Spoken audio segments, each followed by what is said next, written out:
I'm waiting for prelude or not this morning. You're set? Okay. I guess there's no prelude. So, good morning and welcome. I'm Miranda Van Horn and I'm a member of this fellowship, the Unitarian Universalist Fellowship of Pottstown. And I'm your lay leader and your speaker this morning. We welcome you with words by Rachel Hayes.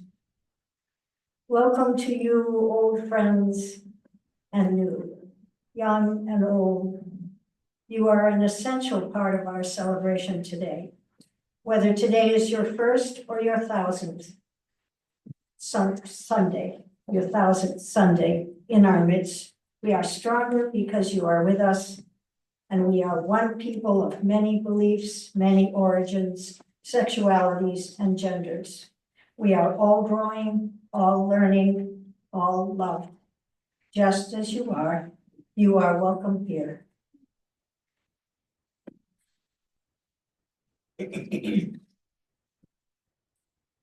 Are there any announcements this morning?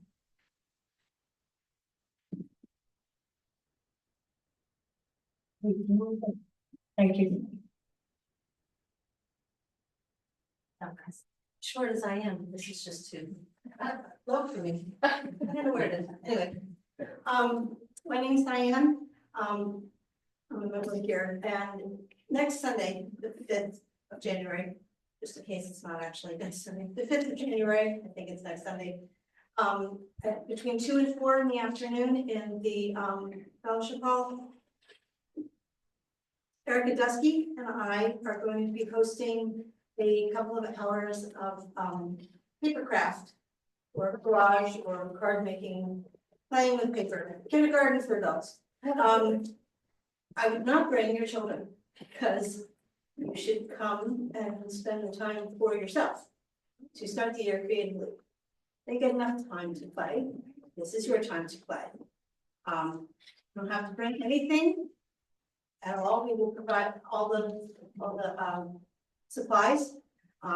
You could bring a little donation to go to the fellowship, but this is our gift to you. So next Sunday, the 5th of January, between 2 and 4 in the fellowship hall, come and play. Thank you. Thank you. That's a nice gift. Wonderful. What else? Okay. Elaborate the ball. Yes. Thanks.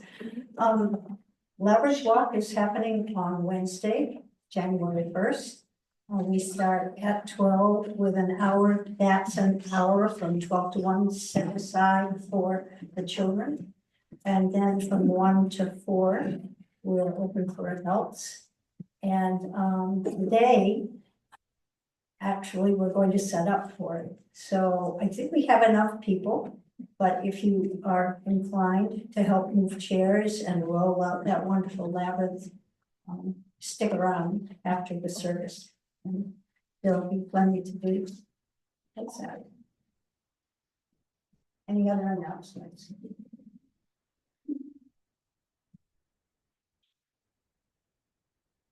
That should do it. So it's time to light the chalice. Have we someone that would light the chalice for us?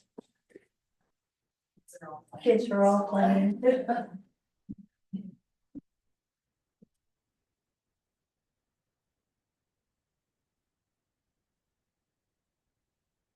Fire consumes and casts a bright light. May our chalice flame consume our regrets for the past, our fears about the future, and our worries about today. May it light for us a path of joy and peace.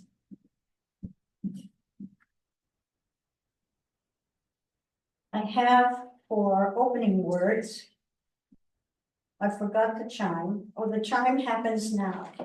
Oh, okay. Wonderful. Looks like a nice chime.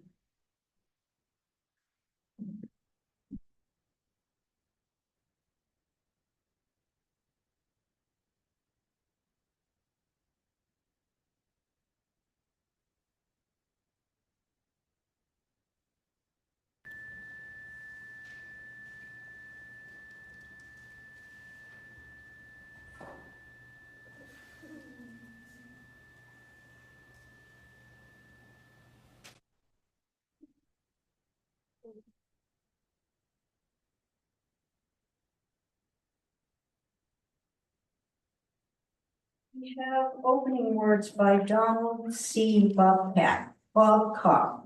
Sorry, Babcock. Sorry. I think that's it for the rest of it. There won't be any more mistakes. Oh, dear. And it's a silly one, the opening words, called duck meditation. Now we are ready to look at something pretty special. It's a duck riding the ocean 100 feet beyond the surf. As it cuddles in the swells, there's a big heaving in the Atlantic, and he is part of it. He can rest while the Atlantic heaves because he rests in the Atlantic. He probably doesn't know how large the ocean is, and neither do you. But he realizes it's somewhere. And what does he do, I ask you? He sits down in it. Duck meditation. He reposes in the immediate, as if it were infinity, which it is. That is religion, and the duck has it. How about you?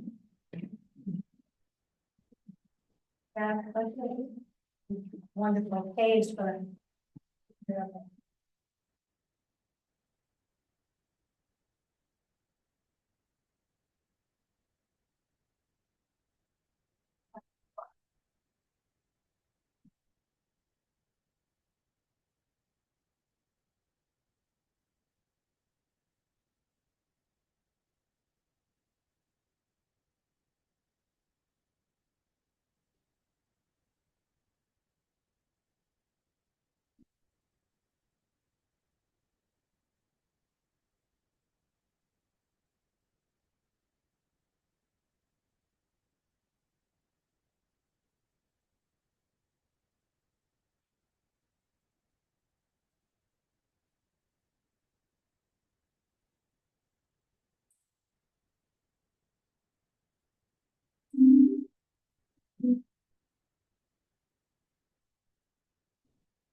my first reading this morning is by Christina Feldman.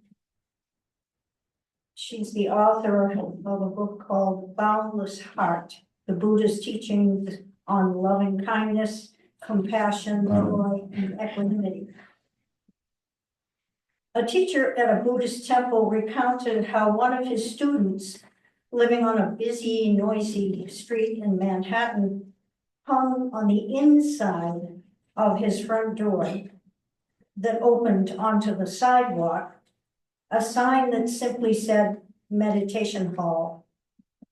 It was a daily reminder to himself that to make his inner world of balance and responsiveness dependent on a world of ideal conditions was a recipe for defensiveness and discouragement. The external world of conditions and the internal world of our heart are always interrelated, but not always interdependent. The invitation of equanimity is to learn to abide in calm in the midst of agitation, to abide in peace in the midst of conflict, to abide in balance in the midst of chaos. It seems to be an impossible task, yet the size of the task is only ever equal to the size of the moment. We step into the world of conditions the moment we wake up and our senses interface with the world. Learning to make our home in kindness, compassion, joy, and equanimity, we are never far from our meditation hall. As the Buddha taught in one of the earliest texts, the Dhammapada, all experience is preceded by mind, led by mind, shaped by mind. All All that we are arises in our thoughts. With our thoughts, we make the world. A world shaped by mindfulness, understanding, and the ennobling qualities of friendliness, compassion, joy, and equanimity. It is a world of freedom. So I have a story for young people. They're not here. Oh, yeah. Oh, that's all right. I went to library school. We all would gather when we had time in the student union and read stories to each other. We loved it, and I know you would too. So I'm gonna read this story. Are you gonna come up and sit? I'll sit down here. I don't think my sign on this. It's on.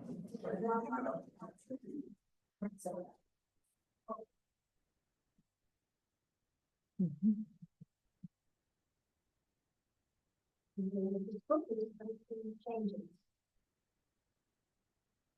And that's okay, that's the subtitle. It's by Carol Dodd.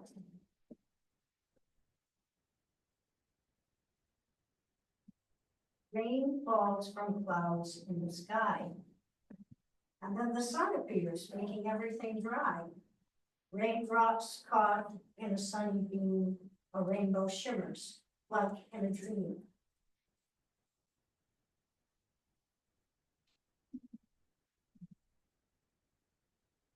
The moon is full, but then it's gone, chased away by the dawn. Stars that shine all through the night disappear in the morning light.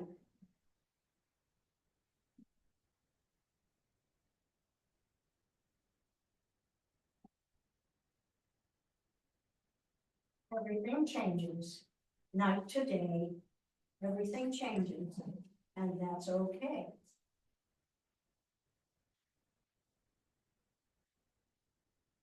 We eat an apple, then plant the seeds. Water carefully, pull up the weeds. A tree grows tall and strong. Shiny new apples appear before long. Change from seed to that's a good change. The yellow dandelion flower slowly withers hour by hour, becoming fluffy white seeds, finally floating out of sight.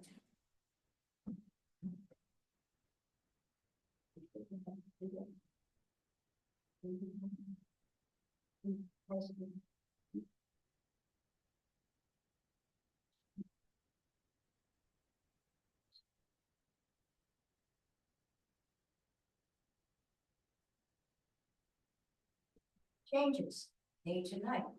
Everything changes, and that's all right.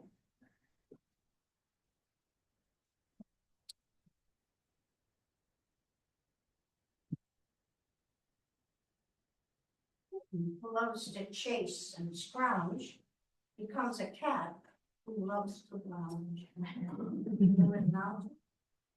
That means to sort of rest and sleep and just hang around and do nothing. Things change. A puppy who only wants to play grows into a dog who sleeps all day.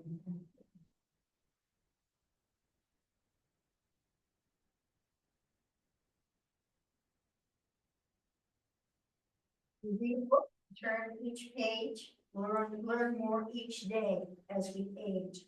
Black hair slowly turns to gray, wrinkles come that don't go away.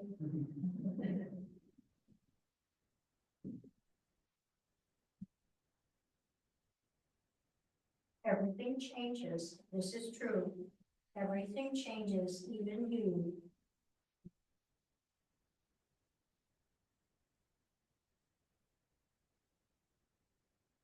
A new school might feel strange. Friendships sometimes rearrange. Your best friend may move away, but new friends will come to stay.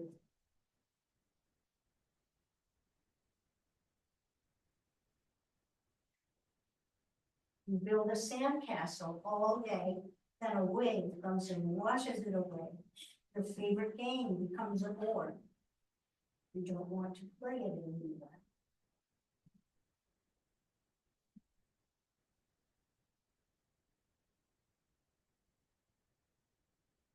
Everything changes. It's the natural way. Everything changes, and that's okay.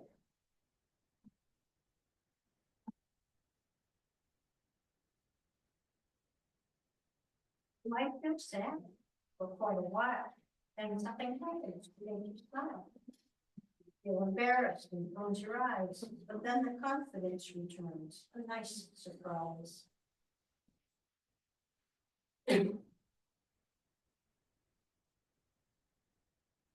Morning comes with the yellow sun, the hours pass, and the day is done. Everything changes, day to night, everything changes, and that's all right. Stop.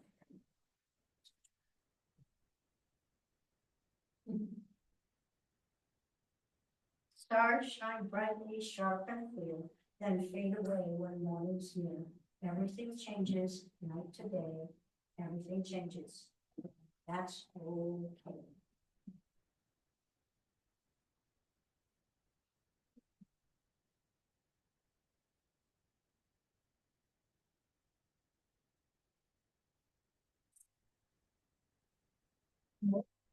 Sing it anyway.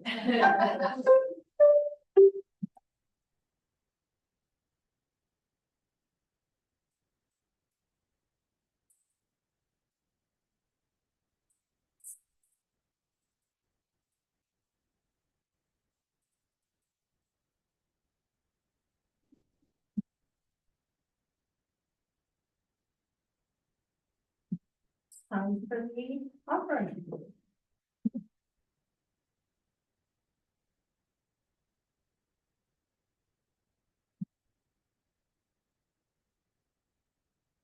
You're visiting us for the first time, we ask nothing of you, just we're thrilled you're here.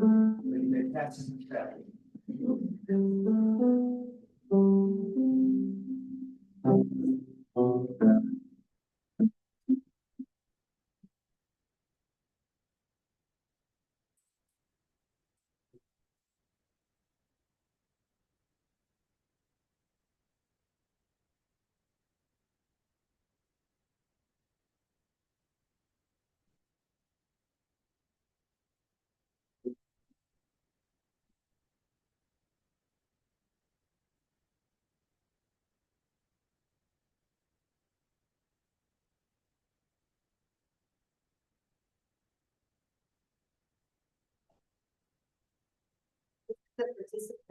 The participatory hymn. Okay, and it's about meditation. So it's appropriate today. So your job is to sing the song, and we'll learn it first. And Valerie, our soloist here, is gonna come up and sing the death chant after we do 2 verses. And it's 109 in this. 1009 in teal camp. 00. And you will keep going, by the way, I'm not doing the desk until I'm Yeah. while you're singing. So I'm gonna play it through once, and then you're all gonna sing it, and choir, come on. Sing it out so you can guide me. Okay. I see one choir member here. 3, okay. So, wants to learn, you'll have Lloyd, wants to learn, he's gonna play it, and then you're gonna sing it. I'm gonna accompany 2 times. Valerie's doing the 3rd, and we're gonna do 3 and 4, so it's total of 4 times. Okay.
I want also to say thank you, we're grateful for your offering. Didn't say that before the hymn, but we are always grateful for that help.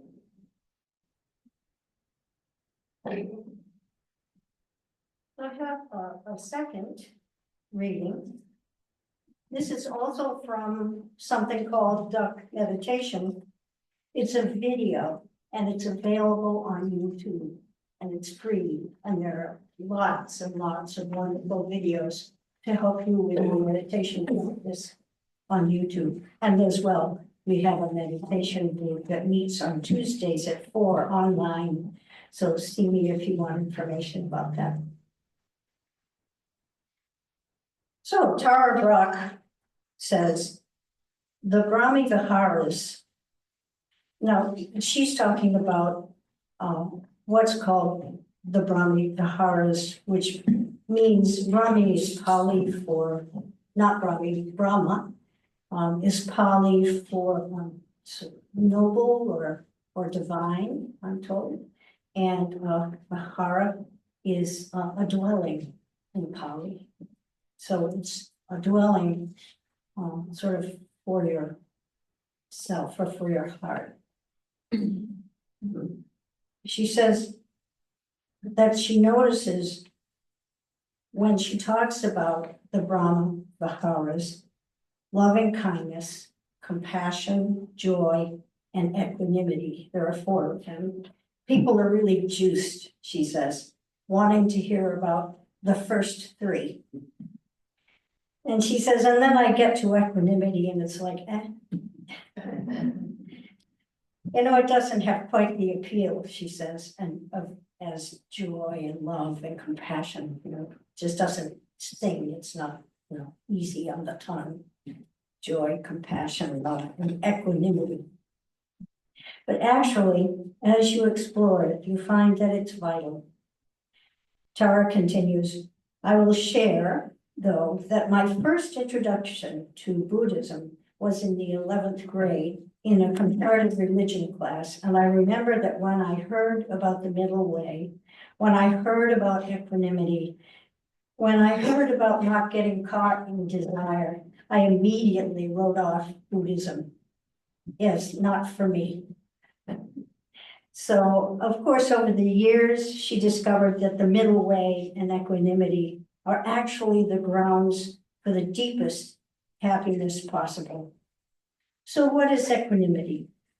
Equanimity is the freedom or balance that we experience when we're not grasping after anything and when we're not pushing anything away. It's that open-handedness that's really receiving the moment as it is. No tinkering, just being. And there's this kind of spaciousness that opens up. And it allows for all the expressions of our natural being to arise. So a few weeks ago, the worship committee asked me to speak about peace. And I suspected this is a good idea as we deal with the discomfort caused by our politically polarized landscape and unpredictable futures. And the best way I know to talk about peace is to consider equanimity, to dip our toes in, to practice with an equanimity meditation. So I won't be talking a lot. I'm reading some readings, and a good deal of this talk will be meditation, and we might even be out of here a little early. So, here we go.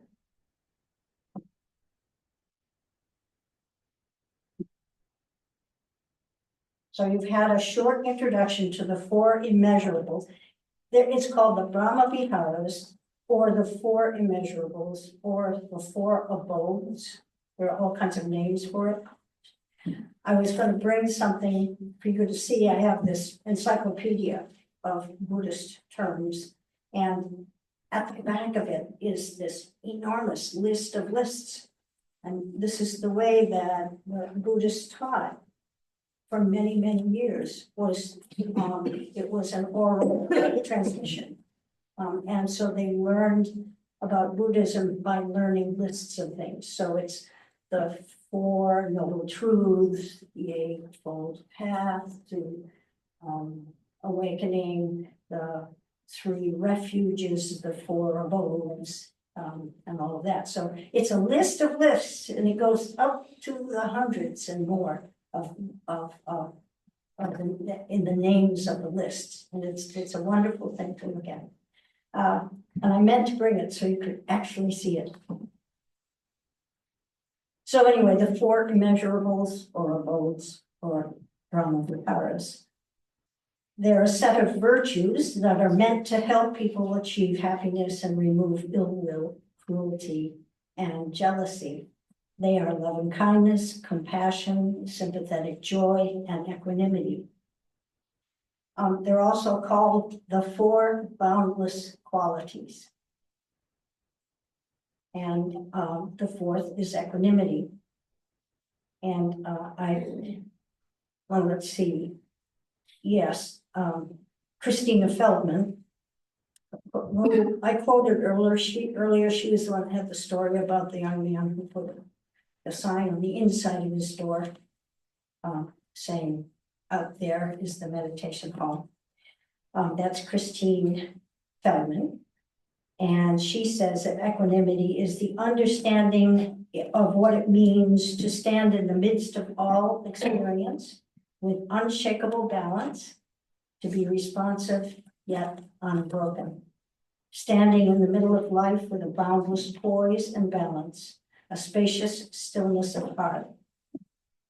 In early texts, it was used synonymously with nirvana or unshakable liberation. Like kindness, joy, and compassion, equanimity is not a state, she said, but describes a relational way of being with life that rests upon a profound understanding of the intrinsic nature of change.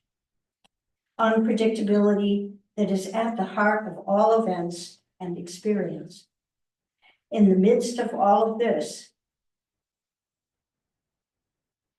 the heart can abide, fully liberated from greed, hatred, delusion, and create suffering and despair.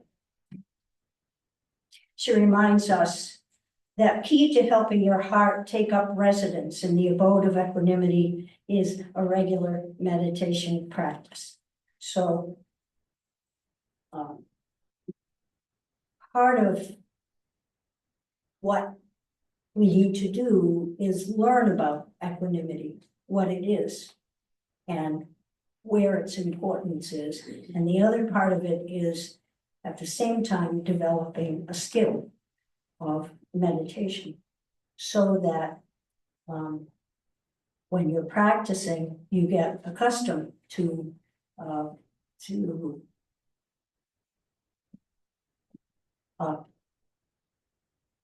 becoming calm sort of automatically because you've practiced it over and over again, and then you will apply that to what you've learned about equanimity. So the two go together, the learning and the meditation. So there's so much to say about equanimity, and it was way too much for the number of days I had to prepare this, so I'm not going to try. We don't have enough time. But so let's try just dipping our toes in here for a minute. So if you will find a comfortable place, if you'd rather be mowing the lawn or doing something else, this would be a good time to go if you don't like sitting.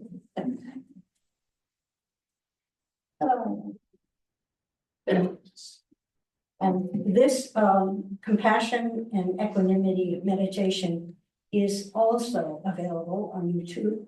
It's by Jack Cornfield. I've changed it a little bit. So you just go to YouTube and use keywords Jack Cornfield and equanimity, and you'll come up with lots.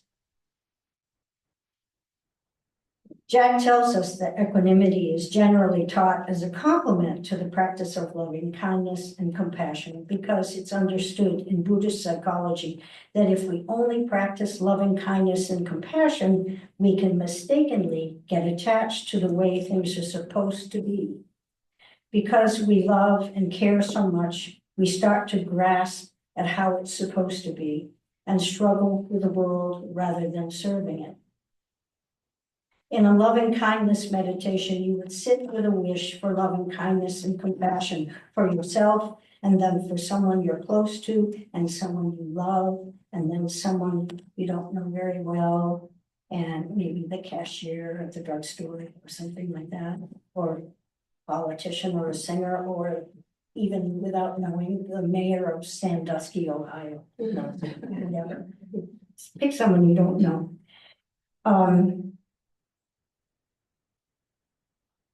And then the last thing you'll do is pick someone that's difficult to be with for you. And someone you don't like. It's kind of hard to do that. It's an advanced practice, so don't push yourself, but. Okay, some have a hard time with it. Do it another day. So in this meditation, our complementary practice is a practice of equanimity. Of a peaceful heart rather than loving kindness. So let yourself settle in a way that's comfortable. You can let your eyes close gently. Let your body be at rest and at ease on this earth. So there's a sense of steadiness and presence.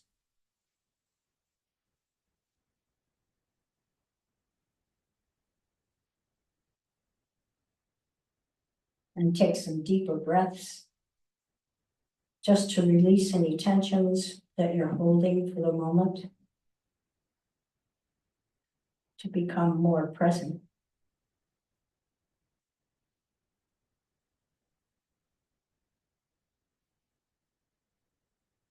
And then you can begin with a little reflection as you sit quietly. You can reflect on the fact that everything changes. Day and night, and gain and loss,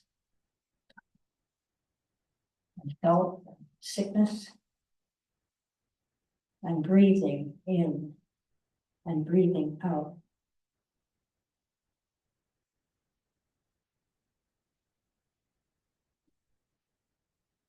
And thoughts appear, and emotions arise and pass away. The seasons turn. Sorrows come. And pleasant events come and go.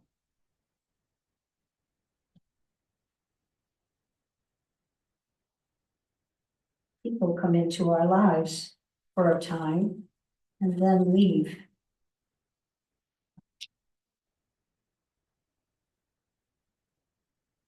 Animals, nations, whole civilizations are here and then vanish.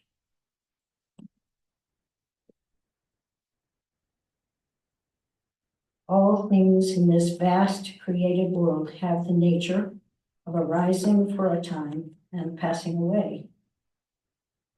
And you can rest in the midst of them, in the midst of all of them, with a peaceful heart.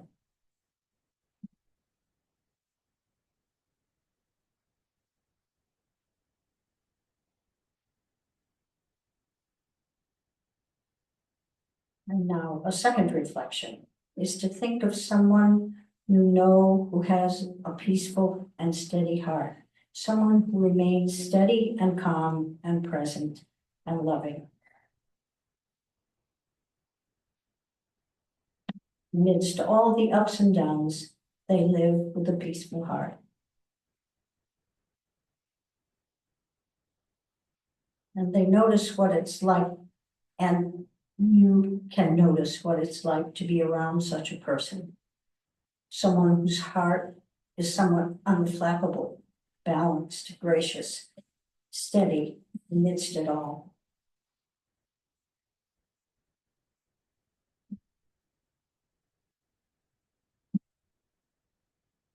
You can think about how beautiful it is to live with a peaceful heart instead of being caught up in fear and confusion and grasping and resisting. To be present for life.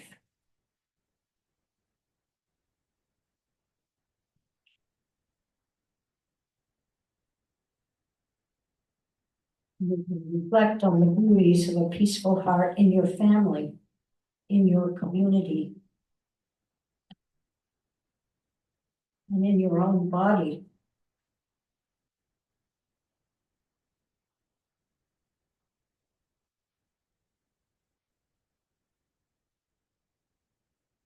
And now picture someone that you care about.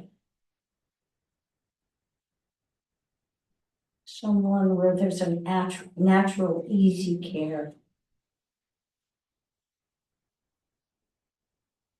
Think of this person with this natural care and sense that caring that you have as you see them in your mind's eye.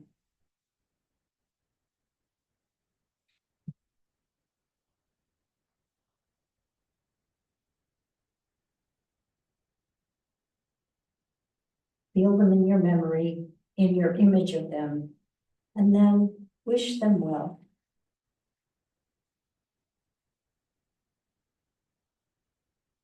Wish that they may have a peaceful heart.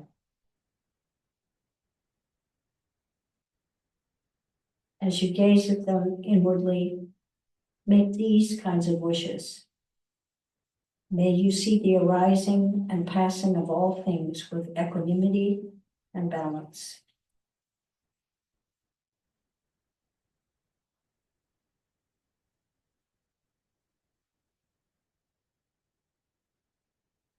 You know they, like everyone else, go through struggles and difficulties and joys and success and problems. And you can wish for this person, may you be steady amidst it all. May you live with a caring and peaceful heart, as if you could surround them with a sense of the vastness of time and space, the turning of the seasons. And you can say to them, may you see the arising and passing of all things in life with equanimity and balance. And you can remind them that this is possible, that they can be steady and balanced amidst it all.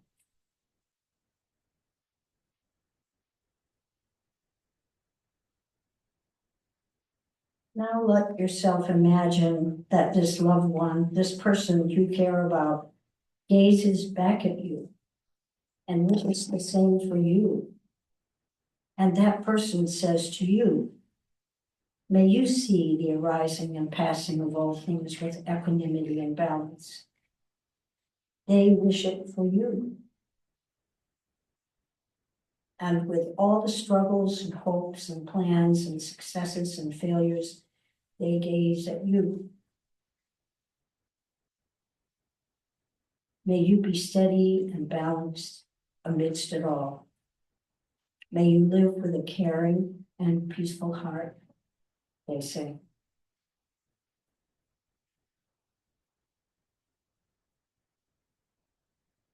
And you take this in, all this well-wishing for yourself. May I see the arising and passing of all things in life with equanimity and balance. May I be steady and balanced amidst it all. May I live with a caring and peaceful heart. And let the sense of balance and equanimity expand like space and become vast like the sky itself. These words appear and disappear. The feelings and thoughts arise and pass, all held in a vast space of stillness, of peace and silence.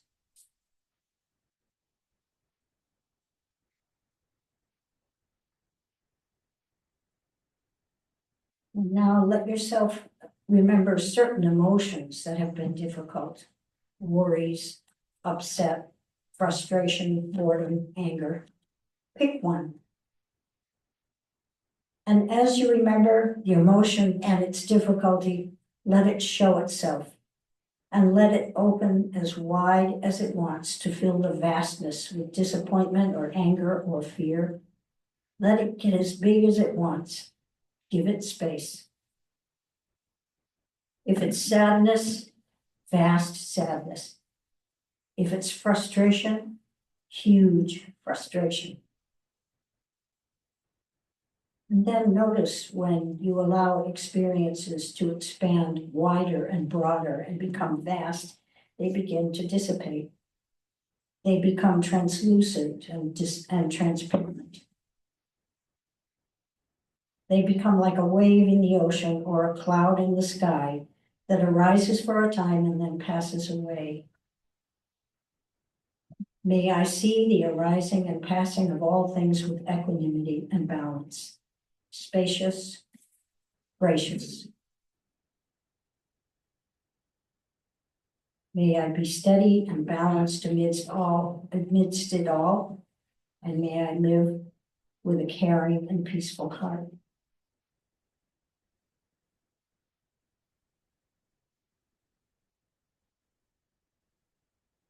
And now choose someone in your life to whom it would be a blessing to remind them of inner peace.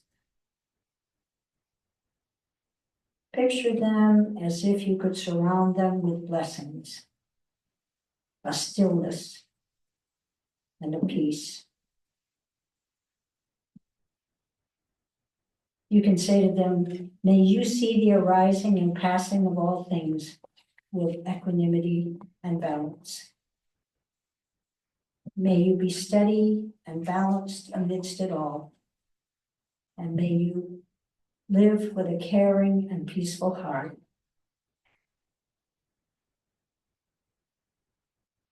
And feel the peaceful heart and the vastness of space.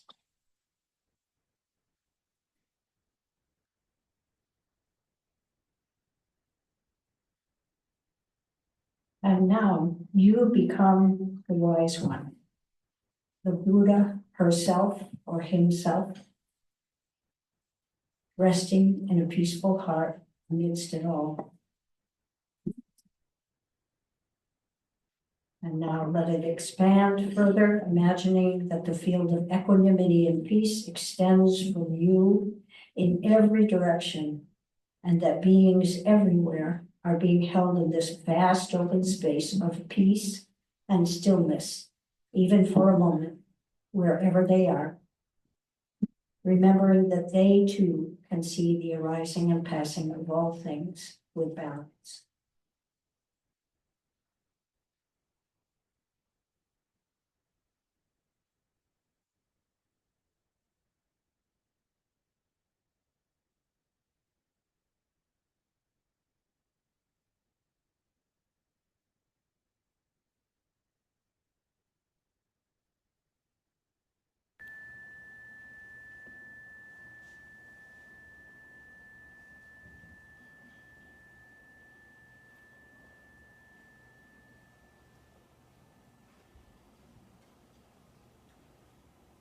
So I want to add that this kind of equanimity, compassion, loving kindness, these kinds of practices are called practices rather than perfect. So you don't want to use them to judge yourself. For some, this might have been a beautiful and peaceful reminder of a peaceful heart. For others, it might not have worked so well for various reasons. If this is true, but you would like to practice meditation, you can go to YouTube, for example, and search for meditations. There are lots and lots of them. And I can certainly recommend Jack Kornfield's work, his books. I consider him my teacher, even though he doesn't know who I am. Tara Brach, also a teacher. And interestingly, her mother was a Unitarian Universalist. And there are also online meditating communities, and there are even counselors who have basic practices that you can take advantage of, professional counselors, and they use meditation as well, as their practice. So seek it out and enjoy it. I hope it brings you peace. So, wait. So that's it for now, but it's time for joys and concerns. Does anyone have a joy or a concern this morning? I need someone to extinguish the chalice. Thank you, Sheila.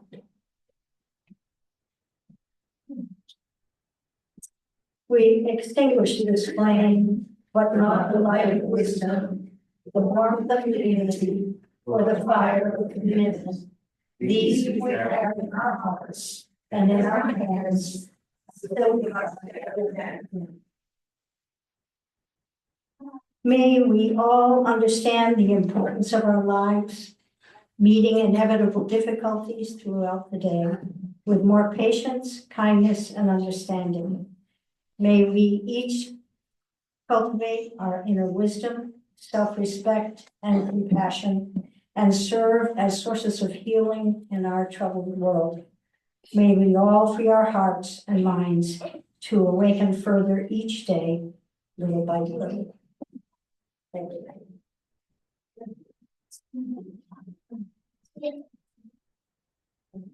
Right into the snacks.